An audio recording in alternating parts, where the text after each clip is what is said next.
Hellboys are here to bring about the end of the world. I'm the right hand of doom, Matisse Van Rossum. I'm Cleve Sapien. Oh, there you go. Cleveland Mosher. Live from the hot couch, I'm Ben Sheets. And we're talking Hellboy. Not just Hellboy, but also Hellboy 2 and Hellboy. So, here we go. Oh, yeah. This joke will never get old. So we're going to start with the 2004 original Hellboy film by Guillermo del Toro. Broadly, we're sort of talking comic book horror, but really specifically Hellboy. This is a movie that, Cleveland, you and I know have seen many, many times. Oh, man, I grew up on the first one. Yeah, it's a classic. But this was your first time seeing it all the way through, Ben, right? Yeah. I grew up in a very Christian household, so Hellboy was not a thing, but I had obviously seen plenty of bits and pieces of it on TV and whatnot. I just had never sat through all of it. This is a movie that I admit certain things have not aged super well, but I do have a lot of nostalgia for the film, so I can forgive a lot of that.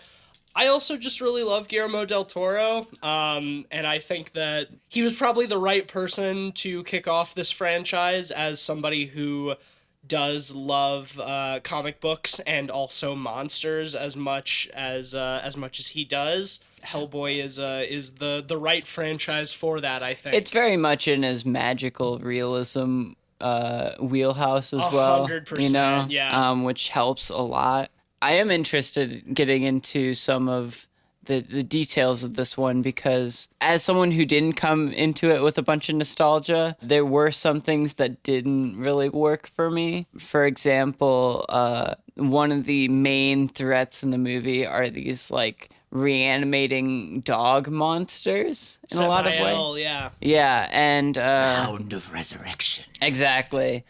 And they're kind of cool at first, you know, you get some cool action set pieces, but it gets kind of samey after a while. No, I agree.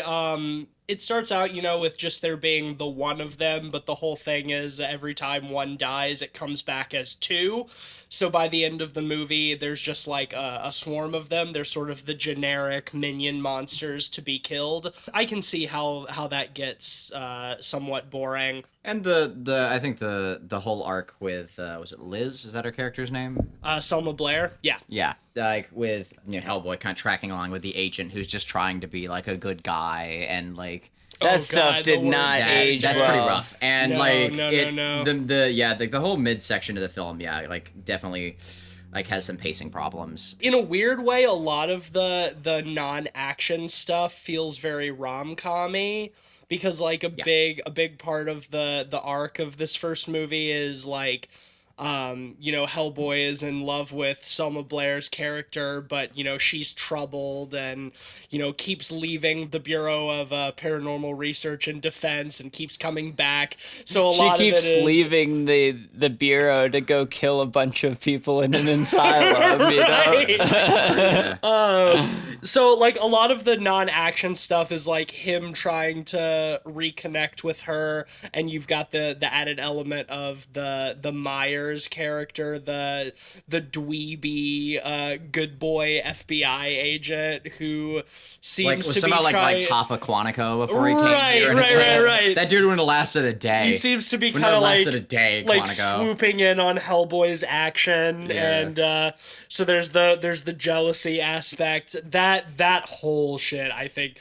Yeah, honestly, even as a kid, I hated that. Oh yeah, no, absolutely. I never liked him. It's like he's the worst character. Oh yeah, like either have your relatable Joe character or have like your top FBI agent. Like, don't give me some weird like middle ground. Well, yeah, that's the thing too, because as we see, in Hellboy 2, it really didn't need that Joe Schmo character at all. We don't need that character because Hellboy himself is relatable enough. Yeah. The whole thing about Hellboy's character is that he can't help that he was born a demon, and all he wants is to fit in and be like a part of the world with everybody else, but he can't because he's big and red and has a giant stone hand and fights monsters for a living. Yeah, exactly. So like that in and of itself, like we see enough of him that he is just like a regular dude. So Hellboy is the relatable relatable character. We don't need the dweeby FBI agent as like a stand-in. It doesn't make sense. In a way, it almost strips some of that humanity from the characters because, you know, you're putting all the sympathy towards this, you know, Joe Schmo character, and it kind of takes some of the complexity out of all the other characters around him. Well, and I think the thing is, too, is, like, this movie has so many good characters, too, that, like, the Myers FBI character is just so obnoxious and unnecessary. Like, Hellboy's a great character, Selma Blair's character is great, Doug Jones is great, the Abe Sapien character... John Hurt is great. Fucking Jeffrey Tambor is hysterical. Like, the cast of characters is interesting and sympathetic and relatable. Like, these are all characters that, like, you want to get to know and spend time with. So you throw in this fucking total dweebus and it's like, why the fuck is this guy here? Even as a kid, I always thought that. I hated him so much. One of my favorite parts of the movie is when he's, like, on the date with Selma Blair and Hellboy just starts throwing rocks at him. That was really funny. The whole spying angle of that scene was something that didn't age super well, but the rock throwing part was, like, just the icing on the cake. Stalking, voyeuristic kind of thing. It doesn't bother me too much just because, like, Hellboy is a very flawed character. Like, he's relatable, but he's also super immature and jealous. And they play it kind of slapsticky, which helps a little and bit. having him, like... The kid there really helps, too. Yeah, having him meet, like, the kid on the roof who's, like, taking care of the pigeons is like, hey, you're Hellboy. He's just like, I'm on a mission to spy on these two people who are on a date. I think that helps that scene a lot is having the kid like the there. the kid almost calls him out on it. I think the film was like relatively self-aware of that, which was good. Let's talk a little bit about like the intro of the movie, because I actually really love the opening of this movie. I'm one of those people who thinks that like the superhero origin story is really overdone, but I think that this movie does it well because you get like 15 minutes of origin story at the very beginning, and then it does a massive leap forward in time to put us like right in the action. But I mean, also just because like evil occult Nazis at the beginning, like cool. what's not to love? Yeah. Nazis are such good villains. It's the Indiana Jones formula, you know, just at work. Yeah, and you have these like kind of superhuman Nazis with powers and whatnot, which kind of liven it up a little bit. Well, yeah, your favorite character, Cleveland. Cronin, the gas mask. Carl, whatever Cronin, Yeah, Carl Ruprecht Cronin. He never says any words in the movie other than and clicking. Yeah, but like he's a very cool villain. He's great. Like I stand by it. Like which is part of the reason why the just repetitiveness of the Samael monsters doesn't bother me too much, because you need those like generic minions to just sort of get swatted aside, and you still have other cool villains like Cronin and like Rasputin. I think more Rasputin would have helped. I agree. Like, some of that does feel a little bit underdeveloped. I think he's a pretty cool character. Oh yeah. And I think that the sequence at the beginning with him like opening the portal to like a Lovecraftian chaos. Open a portal. And he puts on like the big like metal glove to open the portal. With, like the steampunk gauntlet with like the rotating like electrotubules. So and you've shit. got the and it's you've got real. the like it's not a CG gauntlet. Like it's actually rotating and shit. Well, yeah, and so you like, have great. the parallel between like the giant gauntlet hand and then like Hellboy's giant stone hand, because like opening that portal is what summons Hellboy. I think that whole opening scene is great, and the effects I think have aged surprisingly well for that. For fucking 2004 CG. Yeah, there's definitely some CG in this movie that doesn't hold up. Yeah, I think for the majority of it holds up pretty well. I think for the most part the CG holds up better than. There's a few things that don't look great, but like the portal opening and like when we see the chaos gods in their like big crystal prison floating through space, that shit still looks really good. Yeah. Realistically, that was probably a model. The background was probably CG, but that crystal thing was probably was probably a miniature. I think it was probably CG. Like there's you think a so? like like it's like crystalline and there's a little light refraction and stuff. I mean, I think there's the space around it was CG, and I think the lighting was probably CG, but I wouldn't be surprised if that thing itself was a miniature. The only reason that makes me think that is because there's a lot of other like practical makeup work and like matte painting and stuff in the movie, so I wouldn't be surprised if they tried to go practical where they could. Even a lot of the fight scenes with Hellboy and Samael is a dude. The Samael is a dude in a suit, in a rubber suit. Yeah, no, and like and some of that stuff does look a little bit corny. I will acknowledge that. Mm-hmm. Yeah, I'm always an advocate for practical effects. No, I actually think that like the crystalline stuff was just good CG. I could be wrong about that, but like there's also like the sequence where like it shatters and the creatures come out of it. That was for sure and CG. Whatnot. Yeah. Like towards the end, that was for sure CG. Yeah. And I love that like. That's one of the things that I love about Del Toro is that he's a big Lovecraft devotee. Like one of his projects that has been in the works for years that he wants to do is an adaptation about the Mountains of Madness, but nobody will pick it up under his terms. But I think we see a lot of that Lovecraftian influence in the design of the villains and the monsters in Hellboy, which is one of the things that I like so much about the movie is the cool Lovecraftian monsters. Yeah, I think a lot of the CG and the Lovecraftian monsters work today because of the editing style of the movie.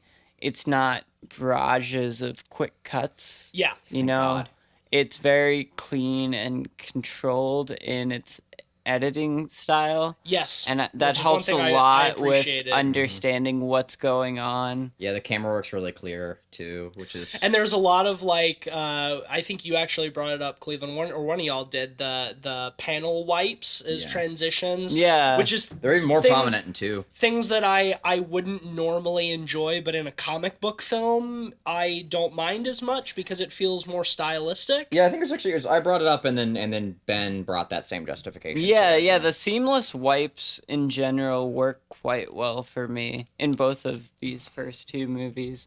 I think, like you said, Cleveland, they use it a bit more liberally in the second one. Mm-hmm. Even there, though. But yeah, exactly. Yeah. I mean, yeah, that is the nice thing is that, you know, I've been vocal on this show before about how I feel about comic book films, and I mean, that's coming from somebody who didn't really grow up reading comic books that much.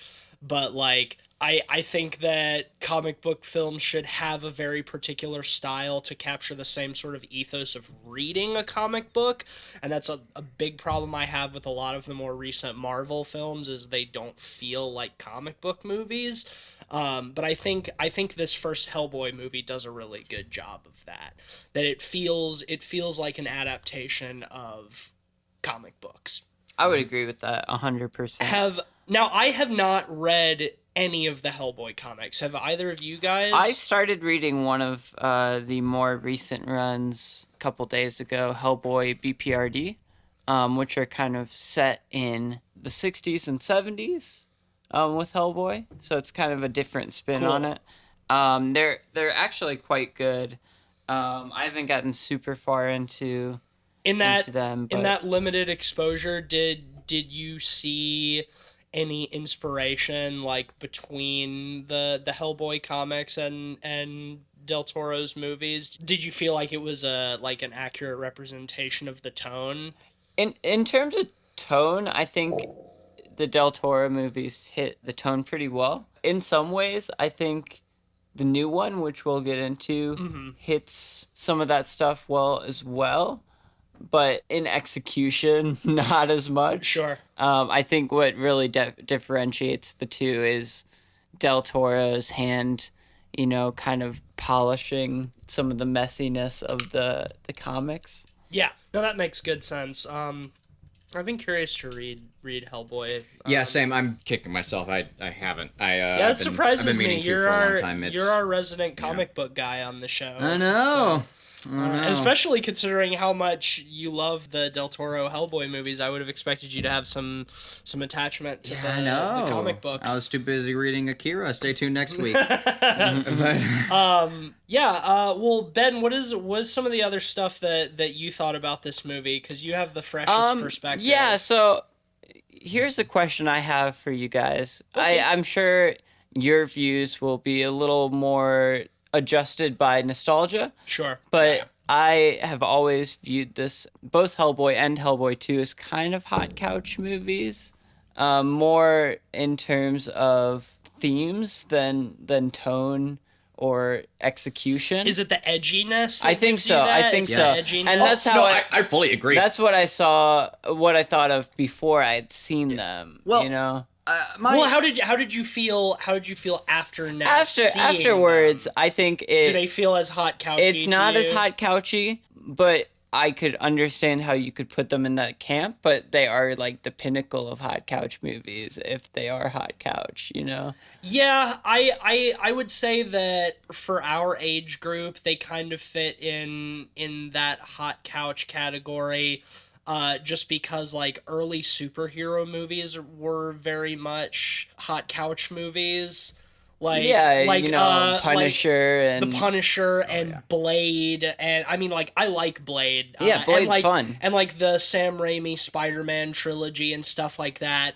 You know, those are the kind of movies that like when you're a teenager, you're at, a buddy's house getting high off your ass and you fall asleep watching fucking Spider-Man 3 and wake up on the hot sticky couch the next morning with the DVD menu music like rolling. So like in that sense I agree that they are somewhat hot couch movies, but I don't think that is that's not necessarily I don't think it's bad thing. I don't think it's indicative of the films. I think it's just indicative of the people who are watching them. I would agree.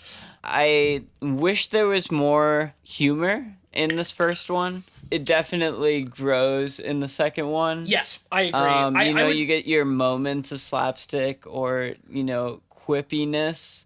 I think this one is definitely more horror-centric than the second one is. I think a lot of that comes from the Lovecraftian cosmic horror elements that are thrown in. It is very dour in a lot of the scenes, and a lot of especially in terms of the color palette, like it's dark. It's dark. It's a lot of it's like an early aughts like blues and green, blues and greens and grays, and I think stylistically it somewhat works because Hellboy is red, so he stands out in these cooler color palettes. But I agree, it's much there's some jokey moments. Hellboy himself is a very comedic relief kind of character. He's always wisecracking, and I think Ron Perlman does a great job at that. He kicks ass and a half. But I agree that the humor is not as much in this one as it is in the second one. Yeah, it's pretty reliant on like the schlock factor, yes. Like there's all those like lines, like I the one that really like sums up like the schlock factor, and that is like there are those that go bump in the night, where the ones that bump back. That is peak schlock. There are a few really good instances of comedic editing. The one that I think of that is one of my favorites in the movie is at the very beginning when like John Hurt is out on the street and he sees in the window Jeffrey Tambor on the TV being asked about Hellboy and the Bureau, and he's like, "Now let me tell you this.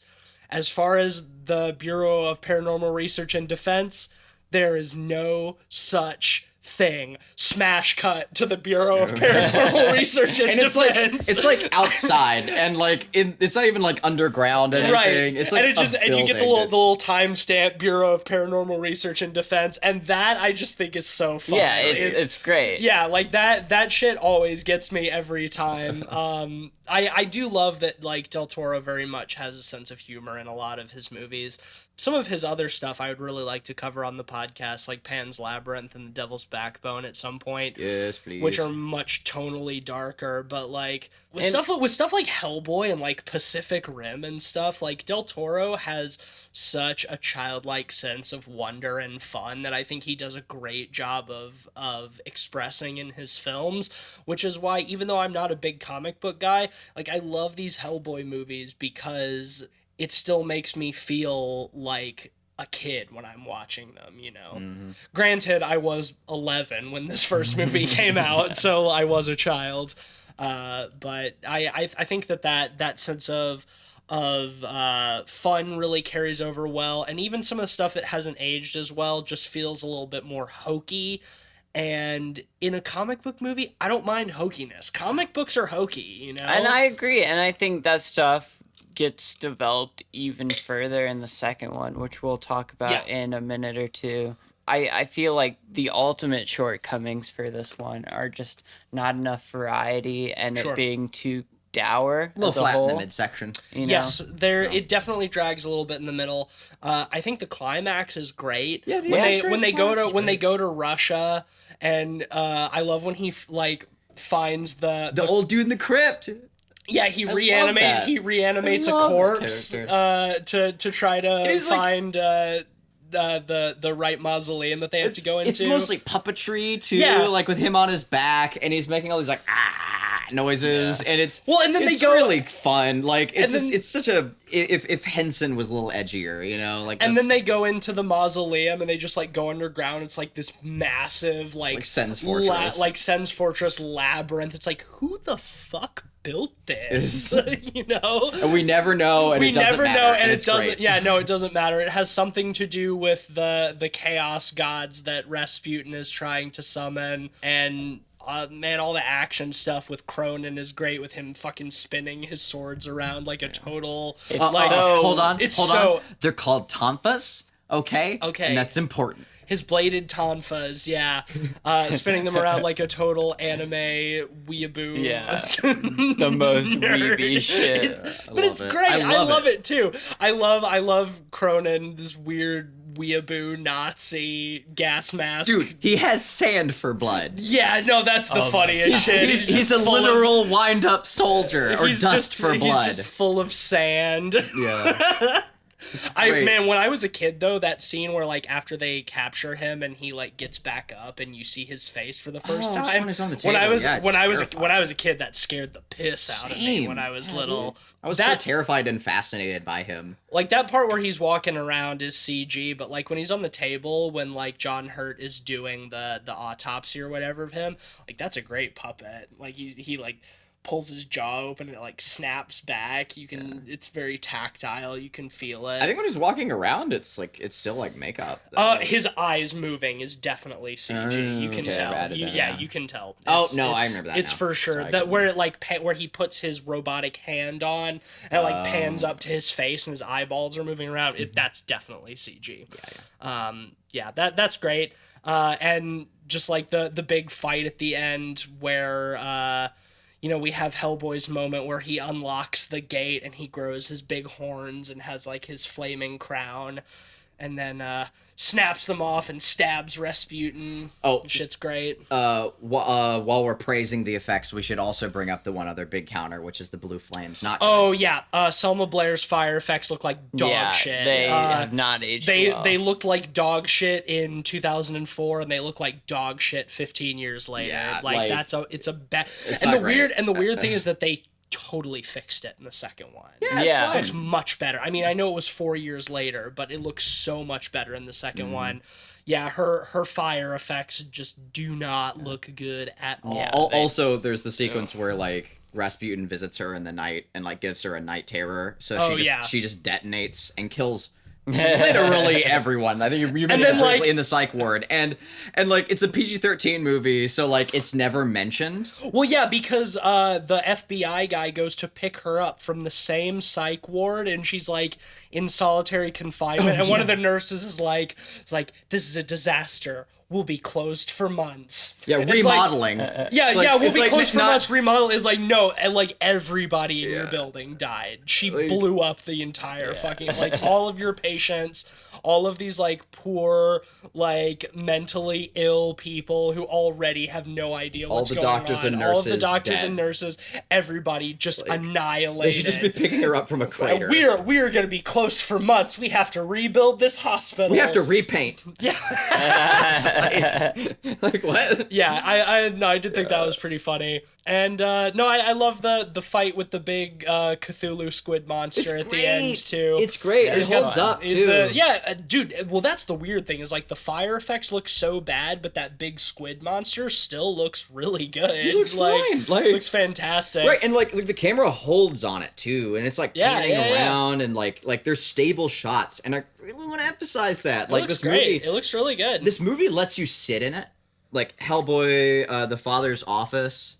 Like that whole area, man. like you really get to like hang The out with the design- the characters. design set of- design is amazing. The design of Professor Broom's office is fantastic. The library with all these artifacts, and then the big fish tank where Abe is. You get enough time in those environments, and there are enough sequences, especially just between both of the films. Like, Yeah. but even really just with the first one, that like I could tell you where everything's located in that room, and like pretty nicely. Like I feel very comfortable and at home there, and that can be kind of hard to do. Like when it comes to cinematography Yeah. and set dressing, and like approaching a sequence. That's the thing, though. Like Del Toro has always such a really live in that movie. clear vision of the worlds that he wants to build. That's one of the things I really respect about him as a filmmaker is that he's an incredible world builder, and I think that this movie showcases that, and especially the next one, which I think Yes. we're about ready to get into. Yeah. But that he really emphasizes like what a fantastic world builder Yes, Guillermo del Toro is. 100%. Well, on that note, do you guys want to rate Yes, this one and let's move on? just quickly. Okay, I'll start. I have seen this movie more times than I can count. I saw it in the theaters. I love it. I don't like superhero movies that much, but this is definitely one of my favorites. Some of the stuff hasn't aged super well. Some of it is very hokey. The soundtrack, which we didn't talk about, is like very mid 2000s. Oh yeah. But you know, a lot of that contributes to its charm for me. It triggers those nostalgia buttons, so I know I'm a little bit biased, but I'm gonna give this one a solid 4 out of 5. I really like this movie, even still. Yeah, same for me. Solid 4 out of 5, and I wouldn't hold it against anyone rating it lower. But like, No, me either. yeah. I would understand perfectly yeah, absolutely. well. But it's a lot definitely of my rating is like I said, it's those nostalgia Yeah, buttons. I didn't have the nostalgia coming in. I think there's a lot of great stuff going for it. I do have to knock it a little bit on John Myers, the human. Yeah. And the real human being. and the general dourness of the movie, but when it works, it really works. So I'm gonna give it a solid 3. It's definitely worth checking out. All right, well, that's a strong 3-point Satan. 3.6666, which I usually round up to 3.7 out of 5 pods for the first Hellboy.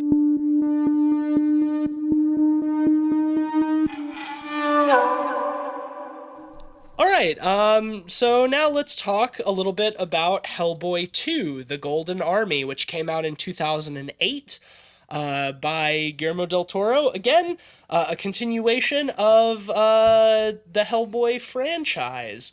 And what's really interesting about this movie is that I remember seeing it in theaters. Well, I saw it twice in theaters because the first time there was a thunderstorm and the power went out halfway through, and they couldn't get it back on, so they gave us vouchers. So I had to go see it again a couple of weeks later to see the whole thing. And I remember not liking this movie very much in theaters. Granted, in 2008, I was 15, I think, and I was just like, Peak it's like, jaded age. it's not as good as the first one. But I revisit it in college, and we just watched it again for this episode.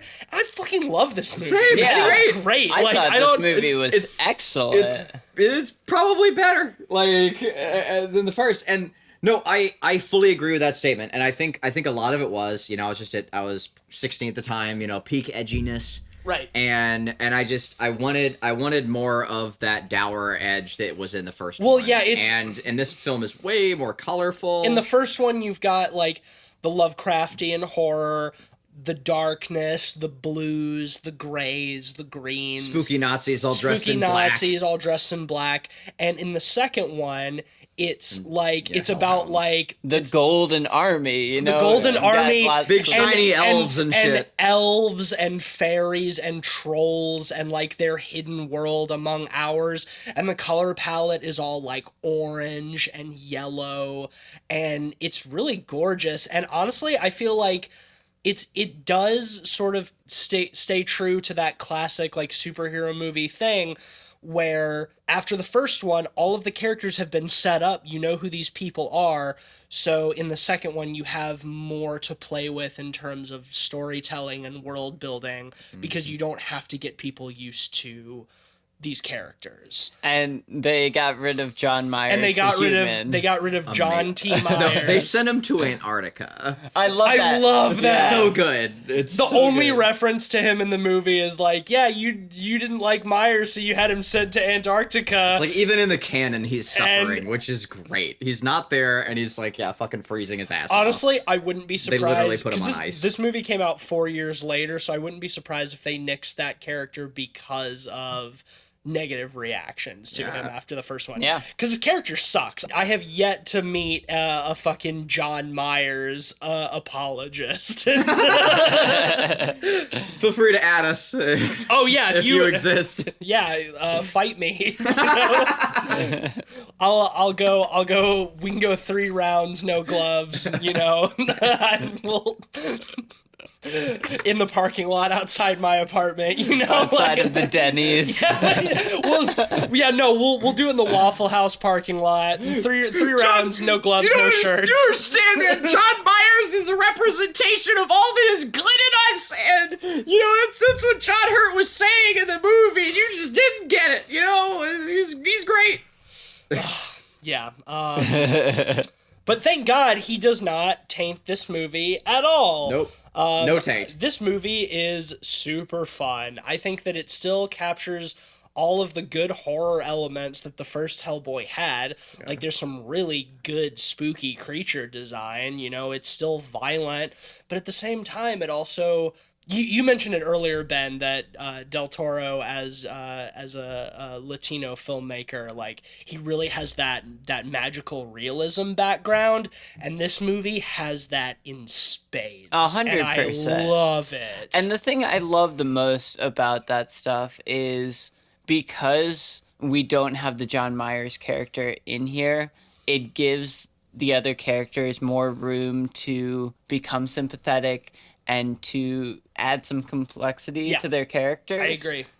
Because we see those actual moments where they're interacting with each other and the world in so much more of a dynamic way than the first movie. And we've already been introduced to them, so we know we have an idea of them for the most part. At least with our main 3, with Hellboy, with Liz, and with Abe. But I think in general it even works because you look at what's his name, the smoke.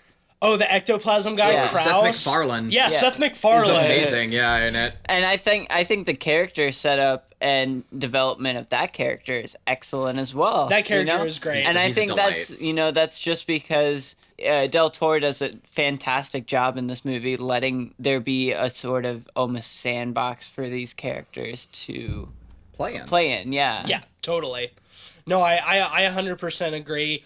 Like, that character specifically is somebody who I found so annoying when I first saw this movie, and this most recent watch, he's one of my favorite characters. Yeah. Even when I was 16, I think I did like that character. Well, I think his concept is very cool. Like a man who has turned himself into pure ectoplasm that fills like a diving suit, Super cool. And like all of there's this... like a Robbie the Robot meets like the weird rotating spider mouth. The mask is a really cool design. Like the way it rotates and like the little points pop up and down. And like his whole relationship with Hellboy, like their struggle for like supremacy on the team, because he's brought in as an outsider to lead the team because Hellboy is he's too unpredictable, he's too much of a wild card. So Jeffrey Tambor brings this character in. Jeffrey Tambor fawning over him is amazing. Oh, it's so funny. Really funny. But just like their constant bickering, and then when in the locker room when Hellboy finally gets like fed up with him and like smashes his suit and like all of the ectoplasm escapes, it's like, oh no, oh shit, did he kill him? And he just goes into the locker and just starts like using all of the locker doors to like smash Hellboy. That's probably my favorite scene of slapstick comedy in this movie. I love that scene. Yeah, I think it's great. Fantastic. Yeah, it's wonderful too, because like he could just like step away from the lockers. Yeah. And he does it. It's great. This movie does such a good job of riding the line between levity and darkness. Yes. You know, true. that is a great example of it. You know, it's a dark moment at first when it happens because you're like, oh, you think shit. he's killed him because he's breached his suit. Yeah. And then it just turns into levity. You get the same thing in a way where Abe and Hellboy get drunk together. Oh, you know, yeah. It's a light moment. It's really sweet. You know, it really helps develop their characters, Yeah. and then it gets dark in the middle of it and they're still drunk, so you balance that levity really well. Right, the villain shows up like They're at their trashed. base while they're trashed. And yeah, no, I think that's great. Going back to the locker room scene briefly, like I love how when it ends after he's just like smashed the shit out of Hellboy with the locker doors, how he just materializes like this smoke man, and he just like jauntily saunters off like singing something in German. It's so funny. Yeah, You like see very other people good. come into the locker room like wearing towels and stuff, and just like the smoke man just like strolling away. It's really fucking funny. It's very good. Yeah. Yeah, they did some fun like bits to kind of show off their budget at the beginning of the film. Like you see like as like Hellboy is walking down the corridor with Jeffrey Tambor, you get those really fun shots of people like of agents in the background trying to like wrestling stabilize like monsters and giant stuff, spiders yeah. and shit. Like they're really fun. Like yeah. Yeah, that's the weird thing is like this movie is only a few years, you know, younger than the first one, but I think the effects hold up way, way better. The few things that I thought didn't look super good in the first Hellboy, I don't think I can think of anything in the Golden Army in terms of effects that like really bothered me. I think personally, I chalk that up to it being more colorful and comic booky. True. You know, in general, And I'm more they forgiving still use a ton of practical effects too. There's Yeah. a lot of makeup. Whenever they can. When do. when one of my favorite sequences in the movie is when they go to the troll market. Oh yeah. And you just Yeah. see like all of these different like monsters and stuff. You know, all of this different makeup that looks great, and then you get that fight scene. It's really Star Warsy too. It is. Like it's all the weird like cantina characters, Yeah. but Yeah. they've been Del Toro-ified, so they're a little bit darker and like yeah. And then you get that great fight scene between Hellboy and the big troll, Mr. Wink, and he has that big Like retractable rocket like, hand. rocket fist. Yeah, on a which chain. is a very, very cool design, and it's great to have them fight too because they both have a big giant fists. I love that part. I like it. I like how that fight sequence ends. Particularly, there's the moment where Hellboy kind of gives him a chance. He fires the thing into the giant like fucking grinder. Yeah. Like the food grinder. and it like sucks him in. It sucks him in, and like you kind of feel for him a little bit. Like he's like kind of pleading as he gets ground up into bits, like right beforehand. And there but like there you is said, some humanity to him. Like it's. Hellboy he still gave needed to him- die there, but Hellboy gave him the chance to walk away, and he doesn't. Well, I think that a big difference between the two as well is that like in the first one the villains are decidedly villainous, Yeah. whereas in this second one the villains are a little bit more morally and ethically ambiguous, which I appreciate. Because, you know, they just want to, protect the world from like the plague of humans. They've been forced to basically go into hiding because humans have taken over the world and They're are like refugees. and destroying the environment and stuff like that. So like it's that classic case of where like the villains truly do not consider themselves villainous because they have they have what they believe to be a righteous cause, and what personally I think is a pretty righteous cause too. It's just that they're willing to resort to genocide to meet their goals. Yeah. And I think that Classic always IRA fashion. that always makes for more intriguing villains where it's like, the stuff you do is pretty evil, but at the same time it's like you got a good reason for doing it. And I think that's especially good for a character like Hellboy, which is something they tried to get at in the new one that they didn't do very well, I think. Is just the idea is like Hellboy fights to protect humanity even though he is not a human, and like he has more in common with these magical folk that have been forced to live in hiding for all of these years. So it's like he's more like them than he is like us, but he still feels that obligation to protect humanity. I think you really see that in the fight with the elemental, which is another scene that I really like. Yeah, I think it was while it was rolling. I was saying it really felt like Del Toro warming up for Pacific Rim because you get a big kaiju. Yeah, totally.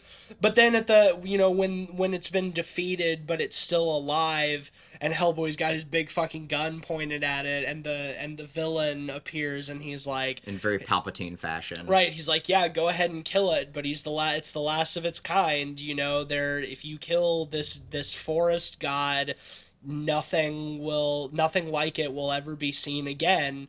So like have that on your conscience. And Hellboy still does it, but then when its blood is spilled, like this whole part of the city is just turned into like this beautiful garden, and we have the characters wandering around it being like, wow, such beauty can come from something so destructive. Like I think all of that stuff is really nice. Like Del Toro really had a chance to get into that world building, which I love so much in this movie. And it plays so well into that outsider feel of the character, totally. And that's why I think at its core, all of the narrative structure of this movie works so well, because it all hits towards that, central theme of being an outsider in this world and, deciding between... It's what makes the idea of Hellboy so interesting. It would make more sense for him and his team, Liz and Abe and Kraus too, like they're all outsiders. They're all quote unquote freaks, but they're, trying to fight for and defend like what we would consider normalcy, you know? It's what makes that concept interesting. And I think you get much more of that in this movie than you do in the first one, which is an exploration that I really like. What'd you guys think of the Golden Army fight near the end? Love it. I enjoyed it quite a bit. I think it's great. Yeah. I think it's dope, especially when Kraus leaves his suit and he possesses one of them. Yeah, it almost becomes like Rock'em Sock'em Robots. Yeah, dude, it's awesome. It's so great. It's really fucking dope. I do think that it's towards the end of the movie there's some logical questions that I always arise when I'm watching it. Like, they've convinced Kraus very easily to go to Ireland or whatever.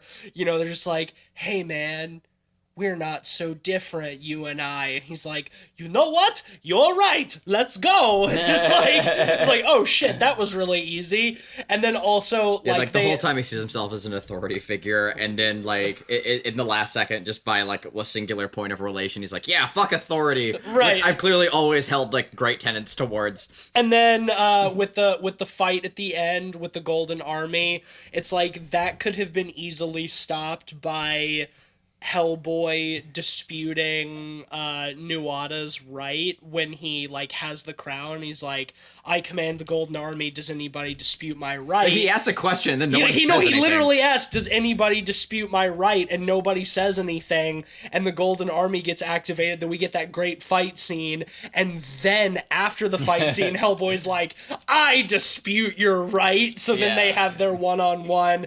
And it's like, okay, well, they did that just so they could have a big golden robot fight. But also, so, like, I don't blame them for that. Right, no, I I want the golden robot fight, so I'm not mad about it, but it's just one of those things where, like, from a narrative perspective, it's like, it's flimsy logic. It's flimsy storytelling.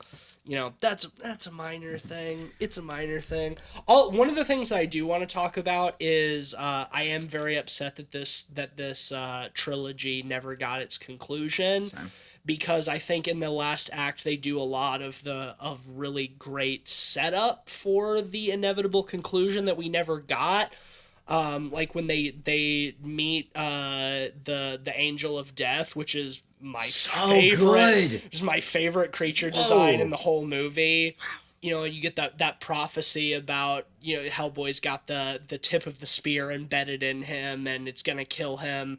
And the angel gives Selma Blair the choice, like, I can save him, but if I do, like, he's going to bring about the apocalypse, and you're going to have to deal with that. So do you really want me to save him? She's like, well, fuck yeah, no, save him. And I think that setup for the conclusion, like, I want that movie so bad, and we're never going to get it. We're never going to get it. Yeah. We're never going to get it. I mean, the story is probably told in comic book form if you want to know the conclusion. I don't care. I don't care. I want my Ron Perlman Hellboy. We haven't talked much about Ron Perlman as this character. He's great. I love Ron Perlman. I think that he is like the perfect casting for Hellboy, because he honestly, he looks a little bit like a troll to begin with. So like they just had to make him red. He's so good. He does a great job in it. He's fantastic. That's one thing, you know, I do agree with you. Like, I wish the trilogy was concluded, but I wonder, now that it's been over a decade since the last one, how Ron Perlman would be as Hellboy.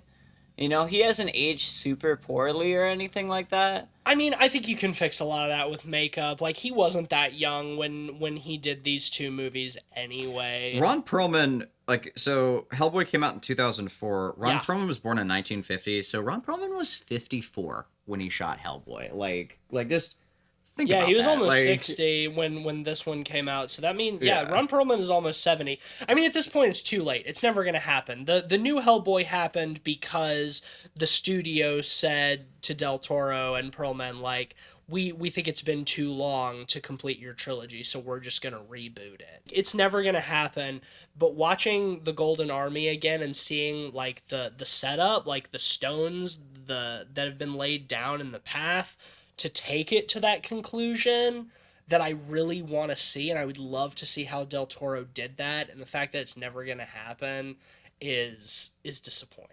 Yeah, it's a bummer. It is a bummer, because I think that this world that Del Toro has built and these characters that he's developed are great. You know, I love the Hellboy world and I love the Hellboy characters, and I would love to see a satisfying conclusion to it. It is fun that this movie ends with the announcement of Selma Blair's character having twins, so Hellboy's about to be a daddy. Freeze frame, cut to credits. But yeah, that was kind of weird, but that's never gonna get a resolution either.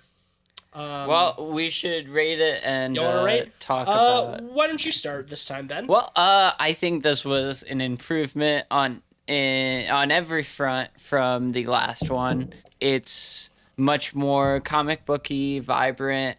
The characters have so much more room to shine and really emphasize kind of their development in the story, as well as the themes of being an outsider. I love the effects with the the monsters and the Golden Army. And I thought the story was really great. I love the balance of levity and darkness, like I mentioned earlier as well. I'm going to give it a strong 4. I would even, push higher upon rewatches, depending on how it holds up. But first viewing, I think it's a strong 4. Cleve? 4.5 for me. That Angel of Death, man. Holy shit. It's so good. It's great, yeah. This is a little bit strange for me because I think that from an objective perspective, I can say that this is an improvement on the first one. It is a better film.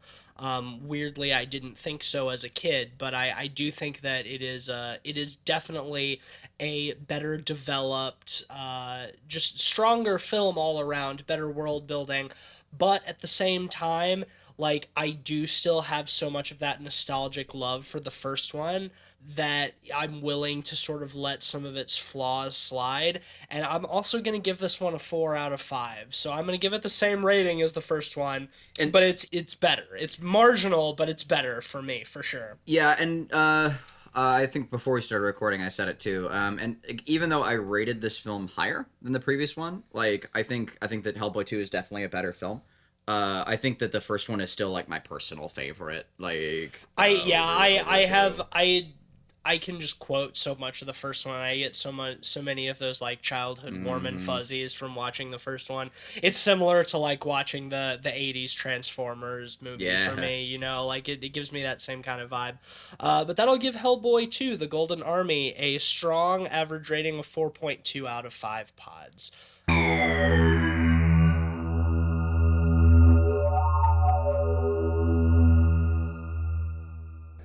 All right, and now it's the time. Last but least. Last and definitely least. Yeah. We're about to talk about Hellboy 2019, the reboot of the Del Toro franchise by Neil Marshall, director of one of my favorite horror films of all time, The Descent, and starring David Harbour, who I think is a great actor who does a really good job in Stranger Things, and god damn it, this movie is ass!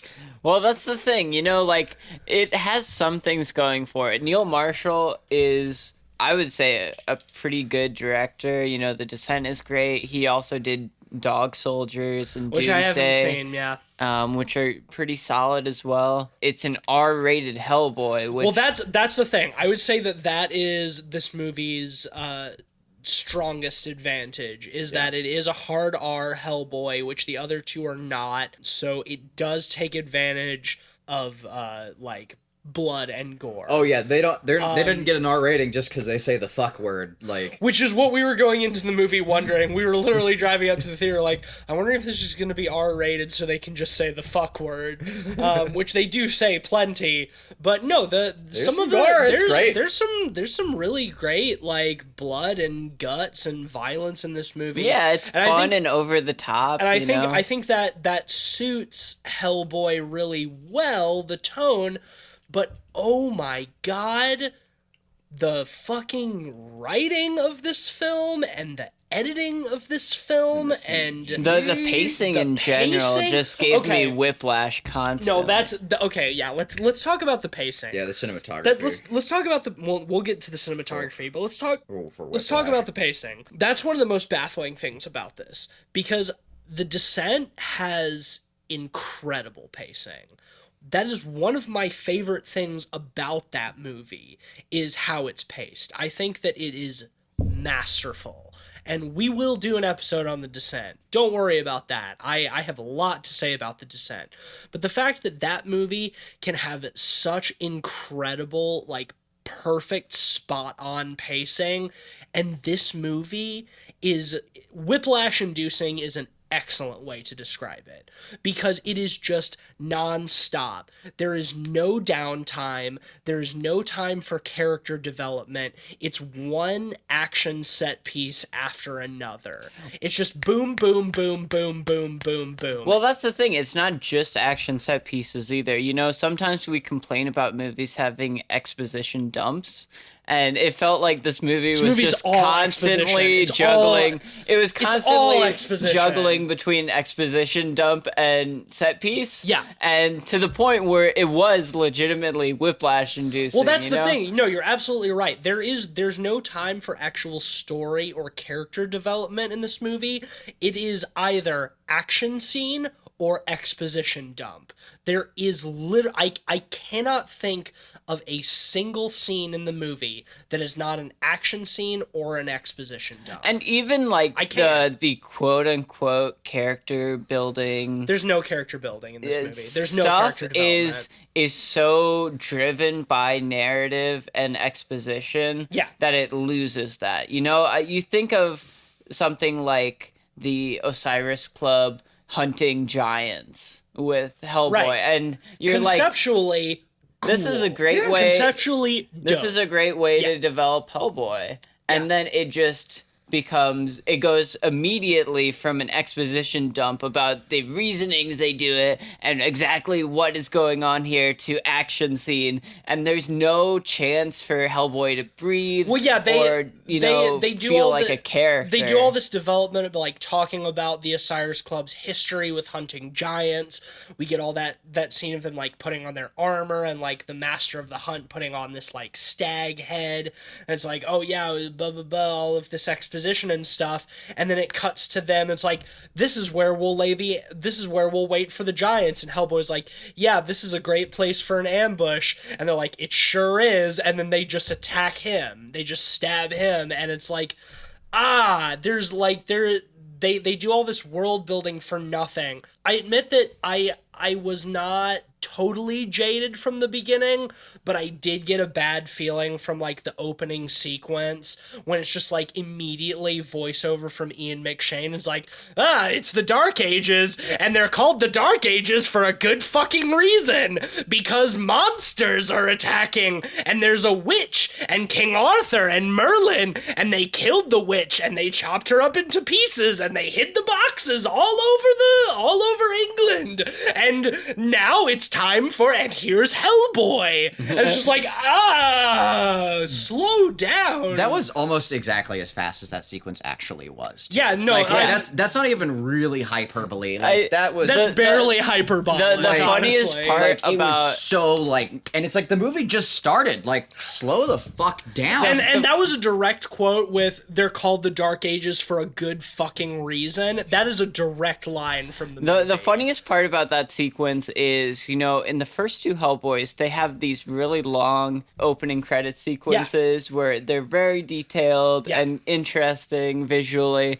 And in this movie, it's just Hellboy, slam, this is a smash, Hellboy. Yeah, and then it's just like, don't hold too long. We don't remember what they're watching. and then just from there, it's like, Hellboy's in Tijuana, and he has to track down this agent who is sent here to find some vampires, but we haven't heard from him for 3 weeks. Oh, who's this? We're in a luchador fight. Oh, he's the luchador. Oh, and he's actually a vampire. Now we have to fight him. Oh no, Hellboy killed him. Oh no, he's like, and then now the luchador vampire said that the end is coming. You are the apocalypse master or whatever. And Hellboy's like, oh no, what does that mean? And then he goes back, and then Ian McShane is like, now you have to go to England to talk to my friend at the Osiris Club to fight the giants, and then you have to go there, and then, oh no, the Osiris Club is evil, and they're trying to kill Hellboy. But then this chick shows up who Hellboy knew when she was a baby, because there was fairies, but there was also actually a warthog man who Hellboy burned with an iron horseshoe, and then he comes and attacks, and then Ian McShane comes back, and then there's an Asian man,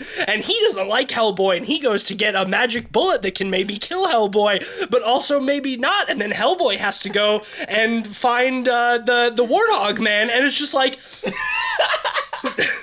That is the movie ends. That is the pace of this film. No, that's 100% on point. So good. Like that's it, man. That is the pace of this film, and there's no time to breathe whatsoever, and none of these things have any narrative impact. It straight up feels like Baba a Yaga consequence. comes to no conclusion. Have you ever heard like an 8 or a 9-year-old tell a story? Yes. And that's exactly how it feels. And then, yeah, no, it's that. It is that. Yeah. with blood and guts. No, 100%. No, it completely. Every time they introduce something, they resolve it within 5 minutes, or just don't resolve. They either resolve it or they forget about it within 5 minutes. Yep. Like you said, the Baba Yaga thing. We get that early sequence of Baba Yaga talking to the warthog man. It's like, oh, Hellboy's wronged you. He's wronged me too. Go get him. And then we don't see her again for 45 minutes. And then she's in one scene. It's like, you shot out my eye. I'll tell you where the Mila Jovovich witch is if you give me an eye. And then he punches her a couple times. He's like, okay, I'll give you an eye. And then she's like, oh, you gotta go here. Better give me that eye. He's like, I didn't say I'd give you that eye right now. And then he just leaves. And it's never resolved. And then the Asian guy who has like the horrible scars across his face is like, yeah, I got called to Belize where there was a jaguar monster and I'm the only one who survived and it killed everybody, but I sure do. That's how I got these scars. And then, oh man, it turns out I'm a were-jaguar. I turn into a jaguar right at the time when you need me to help fight the warthog man. But then I jump in and I fight the warthog man. I don't really do anything and I get thrown around a lot. And then I turn back into the Asian man and there's no consequence. He didn't do any. I load my gun and point it for a while. Yeah, well, that's the thing. We get that scene of him going to like the secret paranormal doctor or whatever. He's like, this bullet is made with the blood of Saint so and so, and also the bones of another Saint so and so, and it'll kill Hellboy, but you have to hit him in the heart or the brain. And then the guy's like, Hellboy's a dumb idiot. He doesn't have a brain, so I'll shoot him in his heart. And then there's no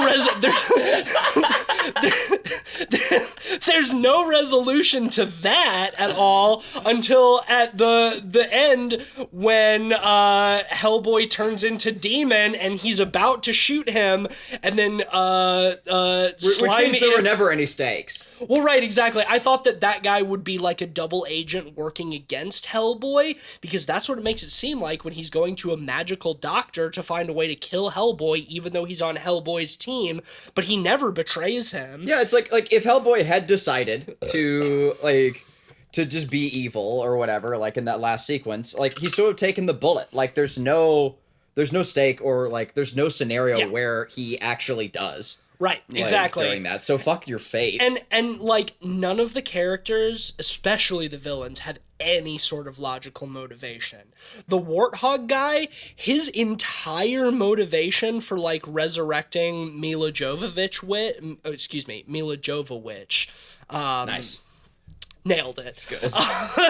His whole motivation for resurrecting Mila Jovovich is when he was a baby, Hellboy touched him with an iron horseshoe and it burned him a little bit. Like, that's literally his entire motivation. And now he wants to bring about the end of the world to get revenge on Hellboy. And he brings back Mila Jovovich and she makes him big and beefy and strong so they can fight for no reason, because when he's about to kill Hellboy, she Deus Ex Machina appears and is like, aha, I didn't actually want you to kill him all along. I'm gonna make you a little baby warthog man again. And then blow up. And that's what happens. And it's like, okay, well, why did you have him, what was the point of him all along? What was the point of them going to Merlin? So you want to defeat the Mila Jovovich, huh? Okay, well, you need to go to this part of the UK and find this goat's path, and then you'll find Merlin buried in a hole. And he sure does, and Merlin's like, I will use the last of my magic to summon the mighty sword Excalibur, so you can defeat the Mila Jovovich.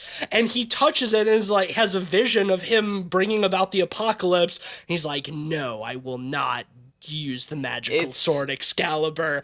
And then Merlin is just like, but that was the last of my power. Well, now I must disintegrate into a skeleton. Right before that, he like knocks out both of Hellboy's partners. Yeah. And you assume, later he's gonna like revive them or whatnot, but then he just disintegrates. Yeah, he just... And they're fine. Yeah, no, he just disintegrates. The whole scene takes maybe 5 minutes, and then they teleport to London, where Mila Jovovich is literally walking around the streets of London, spewing plague magic at people, and it cuts to the news, and they're like, we have no idea where this plague is coming from. It's like, oh, well, maybe it's the Mila Jovovich walking around spraying magic out of her hands. Bees. And then pestilence. And then, after he fights the Warthog Man in the cathedral, she just smashes the floor, and there's the sword. There's the sword that he just denied taking. Right, so let's talk about that too, because the whole idea behind Merlin bringing in Excalibur was to imply it's oh cool, because it's coming up out of the water, it's like a Lady of the Lake situation, right? It's cool, there's a sword in the stone, I'm bringing it from the Fey realm to you so we can deal with this, and then they bust the floor, and there's Excalibur and dead King Arthur under this random fucking It's just under a cathedral in the middle of London. It's just under the floor. So it's not even in the Fey realm. So where was Merlin pulling it from? Mila Jovovich even says everybody was looking for King Arthur's grave all along, but he was right here. It's what? The people who built this church, they wouldn't. It's the basement. It's not even 15 feet underneath. It's literally just under the first layer of floor. It's not even it's the first leak. Just the basement. The first leak you have. Someone's finding It's just the fucking basement. It's the laziest shit I have ever seen. It's so fucking stupid, and it's so pointless. There's no reason for that interaction whatsoever. Yeah. See, the Warthog guy could have been a sacrifice or some shit to bring it in from the Fey realm or something. No. Nothing. She just kills him for no reason. See, the one minor thing I'll say about this whole clusterfuck of plot and whatnot is it throws everything at the wall, but at least it's not a boring, dour DC type of movie. I mean, yeah, it does drag. It's not because there's no stakes. It's not grimdark, but I'll agree with you there. It's not grimdark, but the lack of stakes and the style of storytelling reminds me of a conspiracy theorist connecting a bunch of unconnected things with red string. With red string, getting tangled. It's none of the set pieces really have anything to do with each other, and by the end there's no real concise chain of events that got the characters to this place. Hellboy unsheathes the sword from the stone after 15 minutes prior saying, no, I'm not going to do that because it brings about the end of the world, just because Mila Jovovich killed Ian McShane, who plays Professor Broom in this. But as opposed to the Del Toro films the first Del Toro film, where there's actually development between the two of them. You understand that father-son relationship between them. Hellboy coming through from the portal and Professor Broom, being no, don't kill him. I'm going to raise him as my son, stuff like that. You get that father-son relationship. So in the first one, when John Hurt is killed, it actually feels meaningful and impactful to the story, whereas you get none of that connection between Ian McShane and Hellboy in this movie.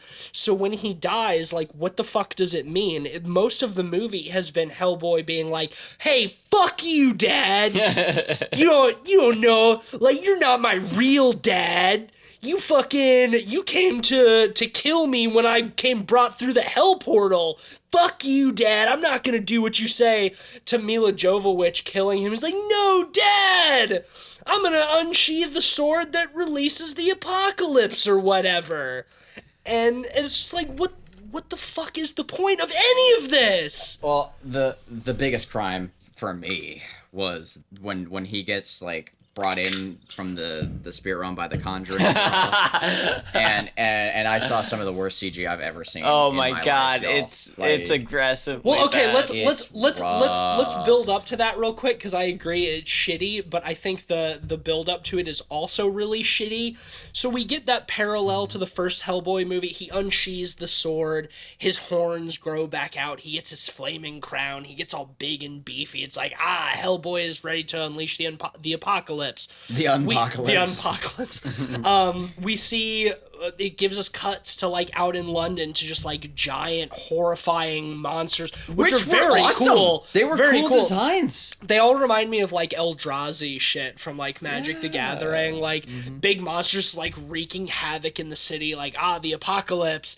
And Hellboy literally just stands in the cathedral and talks to Mila Jovovich for a second, and then the ghost, the slimy ghost of Ian McShane appears and is like, but wait, you have the choice to decide your destiny. And so he just kills Mila Jovovich just immediately and rips his horns off, and and then he just has 5 minutes where he talks to a bad slimy Ian McShane ghost. Man, it's like none of it has any meaning. There's no point. None of the events of the story made sense to get him to that point. There's nothing of impact that happens in that scene. They're like just a bunch of people died just for no reason. And like that Ian McShane ghost. It looks good.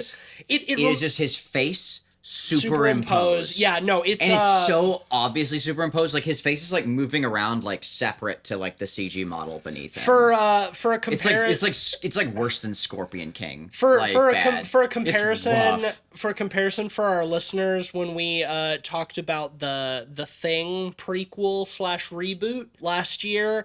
And there's the monster at the end that just has the dude's face like badly CG'd onto like the big monster body. It gave me that exact same kind of vibe. It looked like dog shit. And that conversation lasts for like 5 minutes.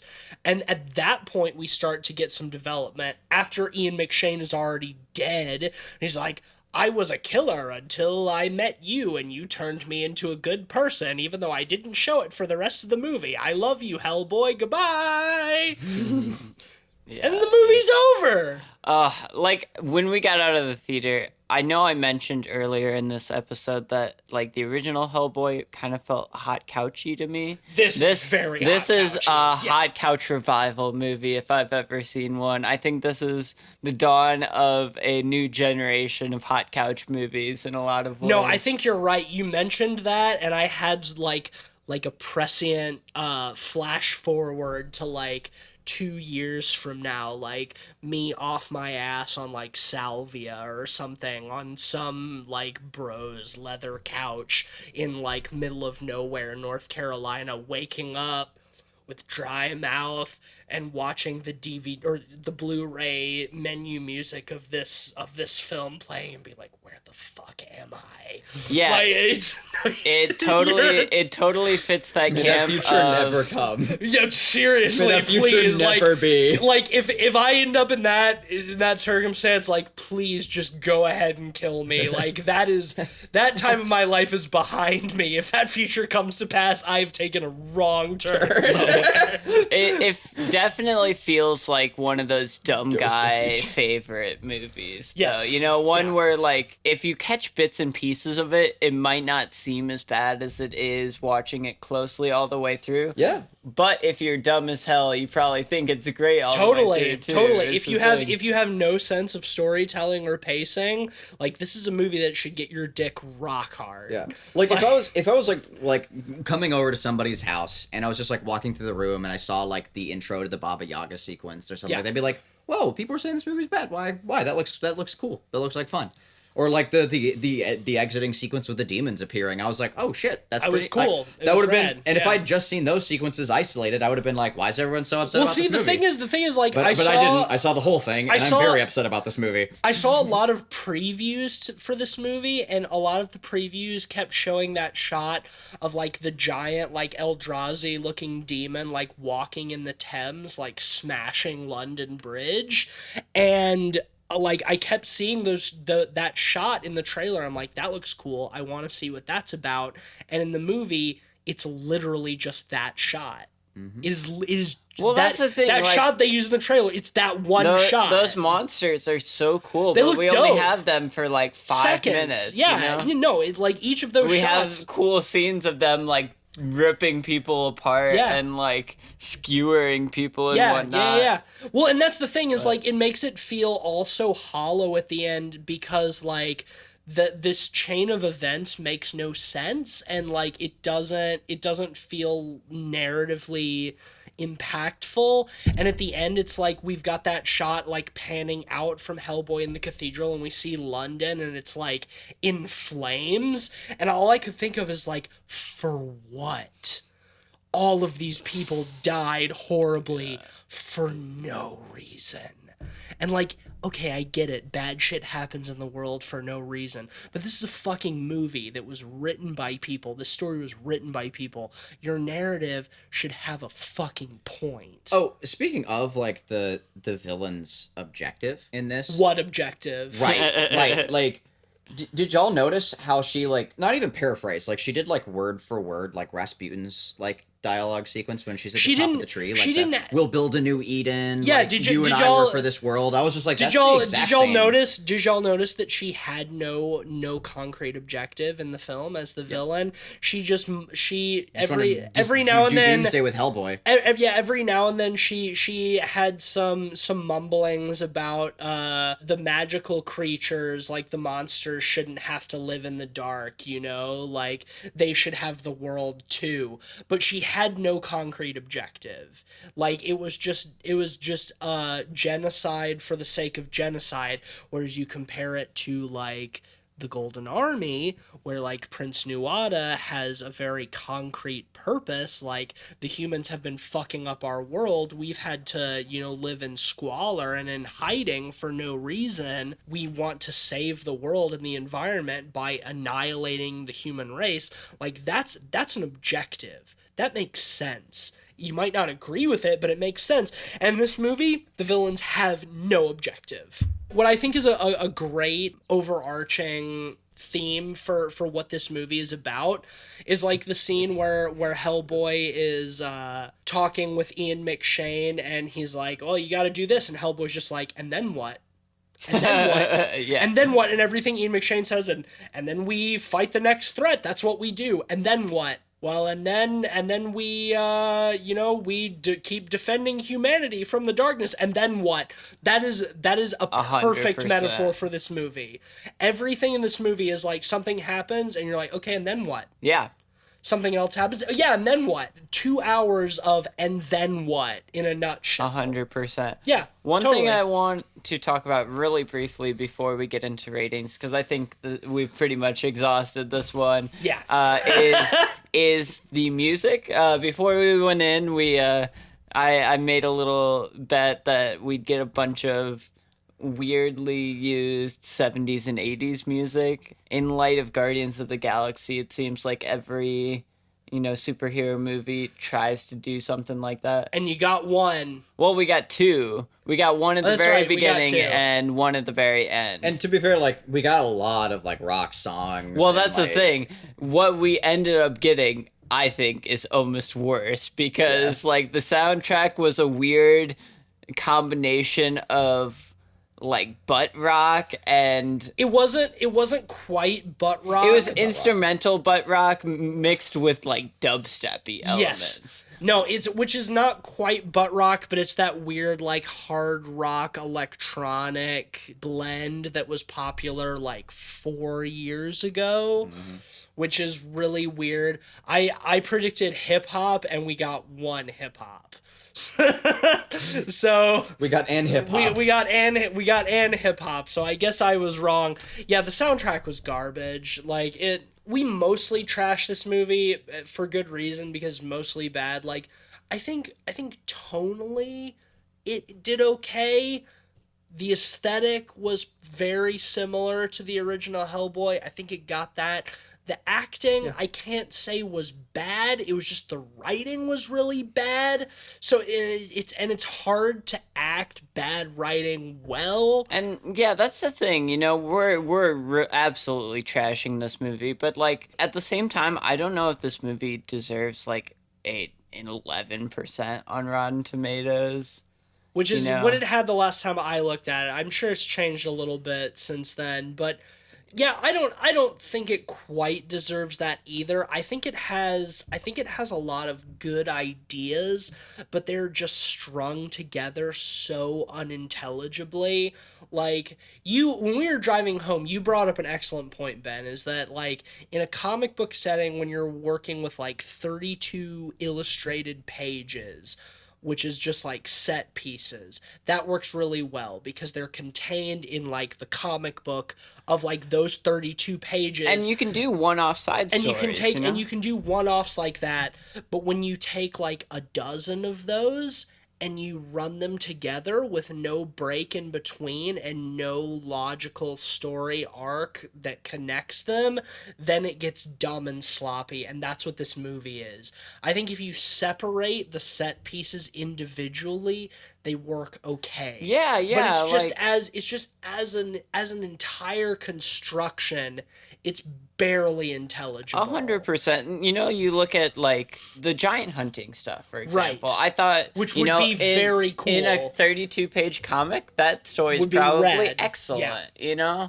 It's just when it's thrown in a movie, overflowing with story content, it just feels like it's lost in the fray. I could not agree more. Like, I think that there are a lot of things in this movie where I was like, oh, that's kind of cool. But it's just like, as a whole, the whole thing was such a fucking sloppy mess, and it really made me appreciate Del Toro's world building and character development. Because, like, hokey or not, at least the first two Hellboys have characters. You can define the characters. You can track their relationships between each other. You can track their faults, their merits, their virtues. You can track their wants, their desires, what connects them. And in this movie, there's none of that. Zero. There is zero character development at all. It's all action or exposition loosely thrown together, and it takes a lot of little things that could be cool and jams them together to make one big fucking fat stinker. And again, like apart from like the Baba Yaga sequence too, like the cinematography is she never got her eye. That's never resolved whatsoever. But like it just like the fight scenes, are really whippy and fast and like Bourne Ultimatum style. Like it's just like constantly like just jerking the camera around, like they just like it's like, all right, we gotta shoot the sequence, all right, get the bees out for the cameraman, man. See, it's weird. Like I know you're a visual artist, so you're probably more primed to it, but like I know you had a real problem with a lot of the visual elements in this movie, and I don't know if it was just because I was so distracted by how bad the narrative was, really but I wasn't thinking about the CG or the camera work at all. Like I there were a few moments where I'm like, oh, that's a cool design, or oh, that's a cool effect. No. But the designs were great. The bad stuff never bothered me, and I think it was just because I was trying so hard to make the narrative make sense, and I just couldn't do it, that I just wasn't thinking about that. So I think that's really interesting. Like the concepts were amazing, the creature designs were good. Didn't bother me that much at all. Outside of the fight at the end, I felt was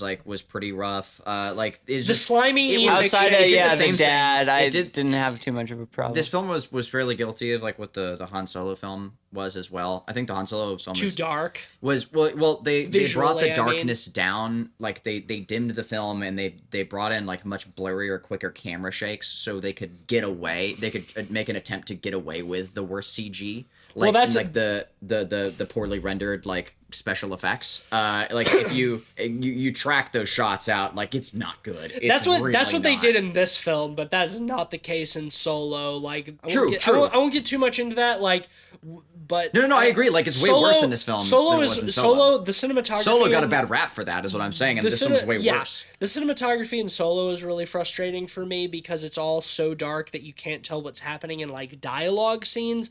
And what makes it the most frustrating is it's the same cinematographer who did Arrival, which I think is an incredibly shot film. Yeah, I could go on a big rant about that. That's side not, point. My whole bit is just I was just pulling a comparative for CG, and that this is far worse. Well, I do think that's interesting because the other than the slimy Ian McShane at the end, like I didn't give the effects a second thought. See, I'm in the same camp. I thought visually the movie was fairly fun.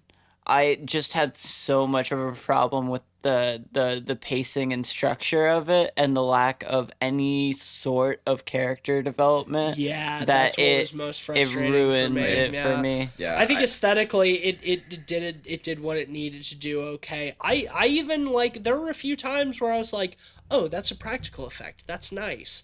Like there were a few times where I noted the effects in a positive way. And I think that, like, from what you're saying, a lot of your problems with the CG and stuff came towards the end of the film. No, I mean, like the first resurrection scene as well, like when they're setting all that stuff up, like, I was like, is she goo? Is she vapor? She's just CG. It looks bad. Like you can't even tell like what it's supposed to be. Like it's so like blurry and fucking mismatched. There are several other points throughout, like the sequence with her at the tree and like her head getting cut off and like all of her limbs in boxes looks bad. Like Merlin dying and like turning to ash was pretty all right. Like that was I will agree. Her as a head looks bad. And the pun at the end after he cuts off her head and her head is still alive and he's like walking with her towards like the portal to hell. Yeah. He's like, you should just quit while you're ahead, and tosses her head like that. I audibly groaned during that. I think that's such a bad pun. Like it's like it'd be a fine pun if like he was dispatching like a villain, like or he was dispatching like a henchman. But the fact that it's like the climax of the film. If it's mid fight scene, he cuts somebody's head off. And he cuts somebody's head off, and it's like, why don't you stop while you're ahead? Like that would be funny, but for it to be like his parting lines to like the main villain as he's tossing her into hell, like dude, no, I'm sure some dumb guy thought that was the absolute shit, though. Oh, I believe it. I absolutely believe that's that the shit. thing. Well, there weren't many people in the theater when we saw this because everybody was watching Avengers. But during, like, after he did that pun, I did a loud, like, because I could perfectly envision someone else in the theater thinking that shit was just hilarious. Let's rate this. I'll start. I went into this movie hoping for the best because I like Hellboy. I'm salty, just like Guillermo del Toro and Ron Perlman, that this is not the conclusion to my trilogy that I love so much. Hashtag not my Hellboy. Hashtag not my Hellboy. Hashtag not my Amun Rama. Hashtag not my right hand of doom. Hashtag not my apocalypse. This movie fucking sucked. Like I wanted to try to find the good stuff in it, and there were a few redeeming qualities to it, but overall, like, it's embarrassing that Neil Marshall made this movie and also The Descent, because like the difference between them is staggering. I thought this movie fucking sucked. It's gonna be a 2 out of 5 for me. Yeah, I'm gonna follow that up as well. I think the trashing is relatively validated, considering like again, that could have been Hellboy 3. Like it could, that could have been Hellboy 3, and so no, fuck you, like, get out of my house. Like 2 out of 5, and it's a 2 and not a 1 because of. Like, there are good tidbits. Like the Baba Yaga sequence, again, even though it doesn't even get resolution. Like, the Baba Yaga sequence and the cool demons at the end, again, which were just a couple of shots, were cool shots. And, like, there were some neat moments. Cool ideas. There's some cool ideas. So I'll give it a 2. And again, David Harbour does a good job. And we didn't talk about his makeup or whatnot. It's been, like, fine. trash, but I thought it was great, I thought it was pretty good. It looks fine. I think Ron Perlman is a better Hellboy, but I think I think the makeup was okay. Like, Yeah, if you're besides the rubber tail, yeah, which I thought was weird. If you're gonna trash one thing about this movie, like David Harbour's makeup is a weird thing to trash. Like, Yeah. I agree, yeah. because No, I like think Hellboy's supposed to look ugly, and I think he looked did a good like job. he looked like Hellboy. He Yeah. looked like Hellboy. I like Ron Perlman as Hellboy better. I like Ron Perlman's look as Hellboy better, but David Harbour did fine. No, I'm okay with that. Yeah. I'm surprised we're all in a consensus on this one. I'm going 2 out of 5 as well. All right. This movie was a story nightmare. Like I said, taking the comic book elements of it, a lot of the stuff would work fairly well in 32-page installments. In very bite-sized The thing is, chunks, yeah. when you try to pack all of it together in one film, you lose the story and the exposition. You're trying to do so much that you can't really do anything well. It's all exposition and no story. Exactly. And in defense of good comics too, like you can still get like story conclusions and those key points of character development like in those 32 Well, pages. that's the thing, usually for screenplays, you have 1 page per minute. So this would be like 4 issues of a 32-page comic book. Roughly, and they were yeah. trying to tell like a 12-issue arc at least in this, And so for that reason, it just falls on its face. And you don't get the character development of that kind of stuff, like all of the his characters sucked. sidekicks. I don't care all about of his any of these sidekicks, people. you Yeah. barely realize they're supernatural sidekicks. They're barely paranormal. The guy who turns into a were-jaguar does nothing. He's useless. Yeah. Like what? There's no point. It's of him frustrating. doing it. I will say I don't think this movie should be thrashed as much as it is. The creature designs are pretty fun. I like kudos to the graphic novel, over I'm sure, over the Like, top. it's not the movies doing. I like the over the top blood and guts in it. It has some redeeming qualities. It's a bad movie, but it's not the worst. And movie. even some of I the agree with concepts that, in yeah. it, like I love the giant hunt stuff, but it's just in context it doesn't work. So yeah, 2 out of 5. Check it out if you're interested, but don't see it in theaters. Nah. It's spend your a money on movie to see on a hot couch. It's a hot in couch a year or movie. two. Yeah, no, it's a hot couch movie. All right, yeah, that's an easy unanimous 2 out of 5 for Hellboy 2019. Before we wrap up, we have some prediction stuff. to get Yeah, down so with. we did predict this movie. We did predict Hellboy.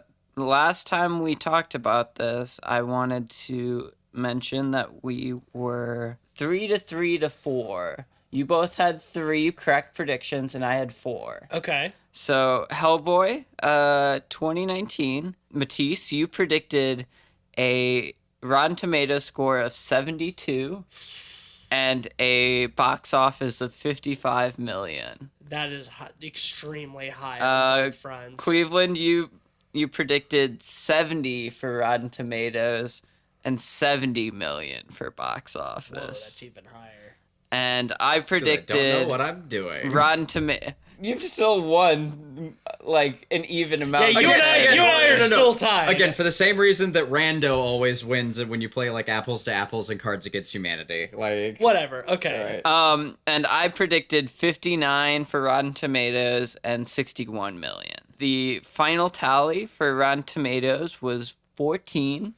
So I got that one. Yeah, you win that one. And opening weekend was 12 million. Jesus Christ. So So this do I movie, win that one? Did I yep, guess yep. the lowest? Oh my god. This movie fucking fell on its face. Holy shit! Yeah, not. Oh my no gosh. good, no good. Yeah. No, I remember we all had somewhat high hopes for this when we predicted at the beginning of the year. Holy fuck, man. Yeah. Wild card. Rough, Wild card. exactly. Well, on top of that, We got another one, yeah, right? Curse of La Llorona, which we probably won't cover on the podcast. We won't. Well, Well, unless it's like halfway We might through put the it year. in our mid-year roundup. Or We'll see, end of we'll year, see, you know? We'll see. I don't want to see it though. Well, the person that's ahead by the end of June gets to pick those movies. That's true. Okay, so Matisse, you predicted Rotten Tomatoes of 22 Okay. and 18 million at the box office. Word. Cleveland, you predicted 50 from Rotten Tomatoes and 25 million at the box office. I predicted Rotten Tomatoes score of 8 and 34 million at the box office. What are we looking at? So the Rotten Tomatoes score was a 31. Matisse, you won that one. Yeah! And for Higher than I expected. opening weekend, it made 26 million at the box office. Cleveland, you predicted 25. Hey! Yeah, all right. Right on the money. So we are now actually tied. Because I totally knew what I was doing. We're all tied up. well- So I got that estimate. Tease, you and we both have 5 correct predictions, and Cleveland has 4. God damn, that is really close across the Oh, board. yeah, I'll Yeah. That's take it. way closer than our predictions for the last year. Holy shit, yeah, we're really close. All right, well, shit, that'll bring us to the end of this episode. Next week, we're talking animated horror, and we're talking specifically Akira, which Tetsuo! is... Kaneda! It's a sci-fi film that has some horror elements. It's loose, but I love... I wanted it. We all love Akira. This is Cleveland's choice, and Yes, sir. I have no problem with it because Akira is an incredible film, and I'm very, very much looking forward to talking about it. So if you like animated horror, you like anime, If you're a weeb, if you're a weeb, and But an OG weeb. but an OG weeb, yeah, Like- and you like Akira. Tune in next week and check it out because we're gonna have some thoughts on this one. If you like the show, you know the thing to do. Leave us that 5-star rating on Apple Podcasts or wherever else you get your podcasts. Leave us a nice review. Help us boost those numbers. Do the thing.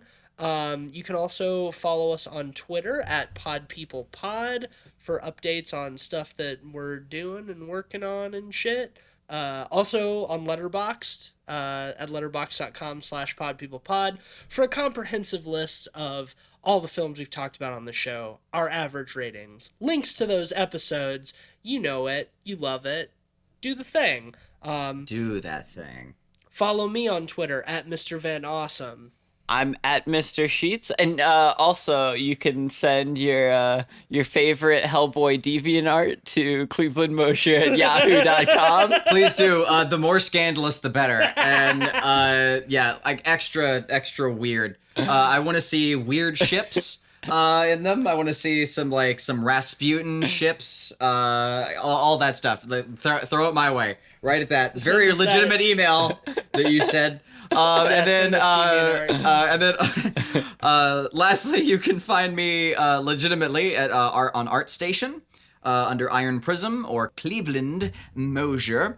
And I'm tweeting for Light Arc Studios. And the best of the best is we can finally say that if you go to our website at lightarcstudio.com and click on It Stares Back, you can join our Discord group and finally play the prologue to our game, which is roughly 3+ hours of delicious polished content. And it is extra spooky, and we are incredibly proud of it. We've been working on this fucker for like 2 years. We did shout out that we were doing ECGC. We have done it, and was awesome. we're proud to announce that we did win third place in the best indie game competition. Hell yeah. At ECGC. There are a lot of other really great games going up in the contest. So like the fact that we won is incredible. Even third place. And yeah, if you want to play the game, join our Discord. You can find that link at lightarcstudio.com. Light Arc Studio. Join our Discord. We have a really friendly community going, and yeah, come play our game. Honestly, our what's it called? Our EAC, our online. It's good. We can SEO? That's the one. Our SEO is really good. And holy shit. Anyway, point is, EAC. I don't know. I couldn't remember what the fucking acronym was. No, our SEO is our good. SEO is really good. So just like Google it stares back, we'll come up. You'll see us. Yeah, My electronic AOL count is through the roof. Oh, it's skyrocketed. It's really good. Also, this episode, it was sponsored by disappointment. All right. It sure was. All right, thanks for listening. Tune in next week for Akira. We are the Pod People, and until next time, if you can open the portal to hell, just fucking do it, honestly. Just put us out of our misery. It's time. Okay, bye.